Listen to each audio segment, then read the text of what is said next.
Hello, my grots and gets. Welcome back to Happy Crupping War Gaming. This is an episode that I am bound to get a million actualies in the comment section for. So let's just jump right into the freaking video. What the heck is the point of this? Well, here's the deal, guys. There are times in this game where running the mathematics on what you're about to do is extremely important. If you think 5 bolters are gonna do anything to a greater demon, you're on the struggle bus. But there are also times where if you follow the math, you're doomed to lose the game because of it. So we got to figure out when we really need to use math to influence all of our decisions and when to just kind of let the vibes take over. So math's clearly important, but here's the deal, guys. You will 100% screw yourself, and you can be screwed if you pay attention or don't pay attention to it. All right, so we're gonna need to find that correct Goldilocks ratio, guys. I made this video because I am a professional Warhammer 40,000 coach, and through all of my conversations with my clients, I get to come up with these exciting topics that you really have to know about. Because if you haven't heard some of this stuff before, you're gonna be struggling in a lot of your games, especially if you're a newer player. So let's dive right into it. Math, please. What is one example of a thing where you desperately want math to influence your decisions? Well, charge distance is one of them, right?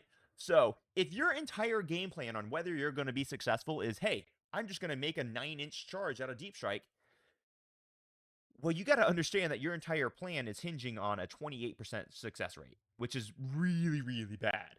Now, with a reroll, that would turn into like an approximately a 47% success rate. But even still, if your entire game plan requires you to land this charge, I think you need to understand it's a bad game plan and you need a new one. So, in case you were curious, by the way, these are what the actual percentage rates are for making a charge. So if it's a 3-inch charge, you've got a 97% chance of making it. 4-inch, 92, so on, until you get all the way to a 12-inch charge where you have a 3% success rate of making that charge. So basically, if I want to, say, move my unit, and I know my unit has a 6-inch movement, and then I want to charge into a tank. And so I know that tank is, let's call it 15 inches away from me. So I would move 6 inches. I know I'm only going to have a 28% success rate of getting into that tank, which means there's a pretty high probability that my unit won't make it, which means my opponent's going to get to shoot it for free. This will absolutely influence my decision to not do that. However, if after my movement I only have a 5-inch charge and I get an 83% chance of making that charge, I'm probably willing to risk it, right? So that's an example of math influence your decisions. I'm going to give like 2 more examples of this, or 3 more, and then I'm going to give a few examples of math where math is actually the enemy. All right, so math, please. This is really important for when you're deciding on what types of weapons to take. So for example, people ask me all the time, do I take combi weapons on my mega knobs? Well, bro, when you do the mathematics on it, like, it's a really silly question because a combi weapon will have effectively 0 impact in any game of 40k you ever play outside of the one time when you just magically, I don't know, roll nothing but 6s into nothing but 6s, and that will literally never happen again. So it's a really silly question. The fact is that you should never take combi weapons simply because the mathematics on them are so terrible into literally every target in the game. So when you run the math on it, you'll notice that, oh, well, it's much better to do like a power claw or twin kill saws. You give it a little bit of flexibility. You can do twin kill saws to give yourself the pew pew, the twin linked, or you could run 1 power claw and one kill saw in order to give yourself flexibility into different types of opponents. Just for example, and every army has this, as it's not just orcs that have this. Power claws are always more effective than big choppas. That's another example of it, right? Because the AP2, especially when you're led by a war boss who's giving you the +1 hit to kind of offset the problems, is always going to be more effective because the AP2 is really critical into most units, especially when they have the Armor of Contempt stratagem available for them, which tons of factions have Armor of Contempt or the equivalent of it. So running the math on how effective a power claw is versus a big choppa is another example of how much damage do you do into certain targets that will definitely influence your decisions on what equipment to take. Another one is how many units to take. So for example, what is the expected roll of your unit? This is just a beautiful example that I like to use all the time.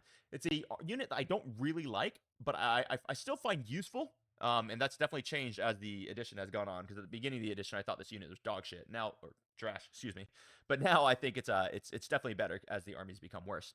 So let's take the expected roll of a Caladius Grav tank. Well, you're going to take the heavy Arachnis Blaze Cannon, and the reason why you're taking this tank is because you want to have anti-tank shooting. You want to be able to destroy your opponent's tanks at range. Well, when you do the mathematics on it, If you're shooting a basic Rhino, and that Rhino has cover, which is very easy to get, almost impossible not to have in 10th edition, and they choose to AOC it, one Caladius Gravity Tank only has a 47% chance of killing that Rhino. So what does that tell you? Does it tell you Caladiuses are overcosted? Yes, it does. But the other thing that it tells you is that one Caladius is not going to be an effective transport popper or anti-tank shooting. You can't rely on one Caladius to actually be anti-tank shooting. You actually have to take two of them if you want them to be able to successfully serve this role. Because I tell you what, if you have one Caladius and you're going to shoot my Rhino, I'm just going to AOC and hope that you roll slightly under average. And then you're going to be screwed, and there's nothing that you can do about it. Now, if you have two Caladiuses, I wouldn't bother doing AOC because you always have the second one just to follow the first. So it's like 2 is a much more effective package than 1 in this scenario. So there you go. That's another example of math. Now, the last example I'm going to give you for math is calculating victory points that are needed. So occasionally, you'll be in round 4 and you'll be down by, like, say, 20 points. So what I like to do is I'll actually pause and I'll just do the quick math on it. What do I actually need to win this game? And it's really important to do this because sometimes what you might think is that, oh, if I just hold still and I get good secondaries, I'm going to win. But when you do the math, you might find out that if you hold where you are and you get the perfect secondaries, you can't win. Which would mean you have to change your game plan, which means, oh, now I have to go into full assault and hope that I land all my charges. So that is an example of when math will 100% be a positive influence on your decisions. I'll give you a quick example of this. When I won my major a couple months ago, or a month and a half ago, I was playing against my friend Victor, who's also another teammate on Team Norway. And he went second on a map where he had a shooting army and he was going to win the game. Like, so if you do the quick math, just because I was playing a full melee army and I couldn't walk out into any of the lanes without getting annihilated, I was going to lose if I held this. Even in turn 2, you could see it. I would, as long as I stood where I was and I played KG and I played intelligent and I just scored points where I could, I lose the game. So the only way I actually win the game is if I make all of my charges and I take super big risk. Well, since I did the math and I calculated it out, I went ahead and just took all the super big risks because I was going to lose the game anyway. So I figure, hey man, if I happen to just get the off chance to get these charges, then I can win the game. And I actually did happen to get those charges, which ended up winning me the game and winning me the major. So I will use mathematics to let me know how many points I need to score and if I need to be more aggressive or less aggressive. Actually, I do have one more for you guys. I'll use mathematics to help me decide how much damage I need to do. So let's take an Exocrin, for example. An Exocrin is shooting a unit of JPI. Let's say there's only 4 JPI alive because that's how this example is going to work, right? One Exocrin that remains stationary should kill a 4 JPI. It just should. The expected amount of attacks will be 7.5. The expected amount of hits will be 6.25. The wound on 2+, so you're expecting to get 5.21 wounds. They have a save of a 3-up, which means they're saving on a 6. Of course, it changes if they're in cover. So you're expected to get 4.34 wounds through, which kills 4 guys. That is what should happen. But it's not really how math works on the tabletop. You can't actually rely on it. If your goal is to kill all 4 of the JPI, you must have a second Exocrin or a second shooting unit or a follow-up charge unit ready to make sure you kill the rest of the JPI. Because you can roll ones. So you can't rely on the average damage. And here's why. Let me show you this chart here. Mathematics is not average is what should happen. There's a bell curve.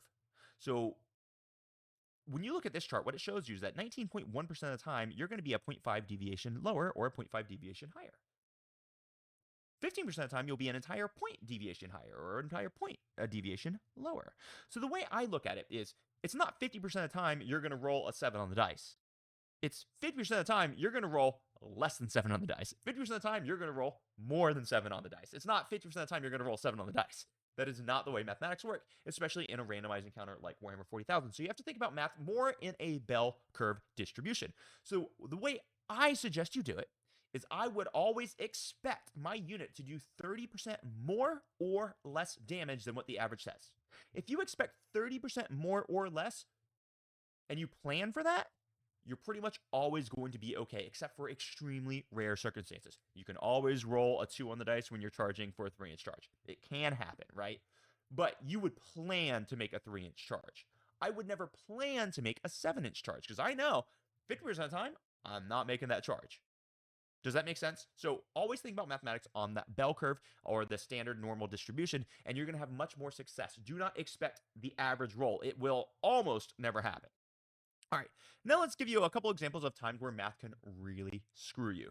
So if I hit this 9-inch charge, I know it's a 28% chance of hitting it, but if I fail it, I'm more or less safe, or I don't really care if this unit dies. In that scenario, then I would go for the 9-inch charge. And there's multiple examples of how this can come up in the game. But yeah, all right, the mathematics says that it's pretty bad if you try it. Like, you're probably not going to succeed. But since you don't really care about that losing that unit or whatever, then yeah, still go for it. Like, even though the math tells you not to, you would still go for it because you could still just auto win the game because you get into a certain position or you deny a certain objective, etc. Right? Another really good example where you would want to ignore the math a lot of times is, let's take demons, for example. This popped up in the Discord, so shout out to the guys in the Discord who were discussing this. There's a stratagem for demons that when you are shooting the demons, you get to re-roll saving rolls of 1. And the actual increase in durability of that is roughly 8%. And that's really not that good for a CP. As a matter of fact, a lot of times it's a lot better just to save it for a normal CP reroll, because if you roll 2, it might just be better for you to roll a CP reroll instead of having just a rerolls of 1s. But is it only an 8% increase in survivability? What if you have a unit of 6 eradicators that are shooting you and they get to reroll hit rolls, wound rolls, and damage rolls? Well, suddenly, and you roll low and you roll 4 1s on your 4-up invulnerable save. But then you roll the 1s and they all turn into 4s. Do you understand how that works? That's a much greater than 8% increase in damage, and that happens all the freaking time. So the amount of impact of the individual attacks will change whether or not you want to follow the math on this.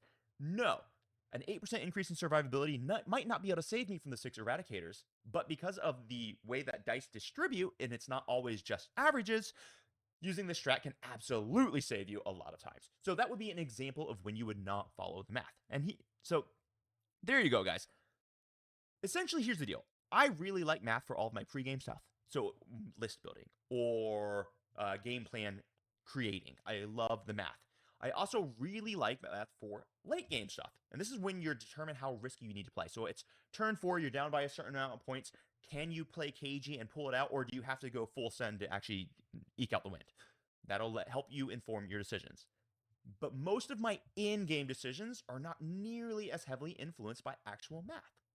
For example, if I know that I have to kill a single model, like let's say there's one model holding an objective and I have to kill him, and the math says that 98% chance I am going to kill him with the shooting of my intercessor squad, I might still spend the CP to throw grenades first.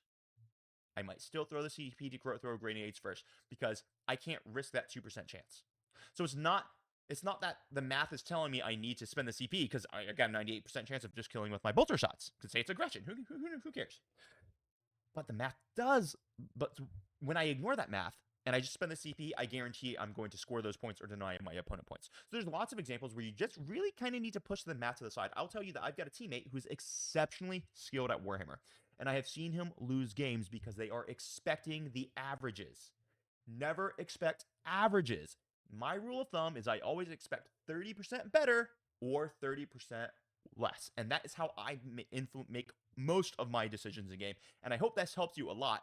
And I hope it influences your games and you become a much better crumper. So until next time, happy crumping, everybody. And I hope to see you in the members only Discord. And if you're looking for coaching, feel free to check out my link down below in the video description where we go through, where I can help you with all of your freaking Warhammer goals. So until next time, crump on, baby. Bye-bye.